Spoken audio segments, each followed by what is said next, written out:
Ministri i Mbrojtjes Piro Vengu ka prezantuar projektin transformues që Ministria e Mbrojtjes në bashkëpunim me Fondin Shqiptar të Zhvillimit do të zbatojë në repartin e amortizuar të Drenovës. Investimi synon ta kthejë këtë hapësirë në një aset modern në funksion të forcave të armatosura, duke krijuar një bazë të re stërvitore dhe logjistike me standarde bashkëkohore. Përveç funksionit ushtarak, projekti parashikon krijimin e një qendre të turizmit dhe aventurës në natyrë, që do të shfrytëzojë potencialin e jashtëzakonshëm natyror të zonës së Drenovës. Praktikisht në Drenov, koncepti është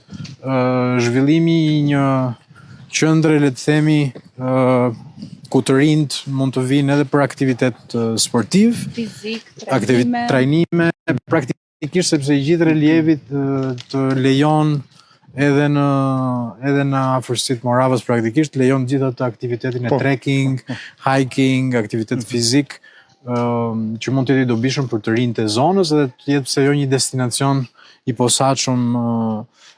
për këtë lëmë sportiv. Pastaj, kjo na jep mundësinë e dyfish, siç e thash, që të rehabilitojmë infrastrukturën, akseset dhe kur forca armatosur ka nevoja operacionale të mund t'i rikuperojë dhe t'i përdorë. Ky investim pritet të kthejë zonën e Drenovës në një pol të rëndësishëm strategjik dhe ekonomik, duke sjellë përfitime të drejtpërdrejta për komunitetin dhe duke nxitur potencialin natyror dhe turistik të rajonit.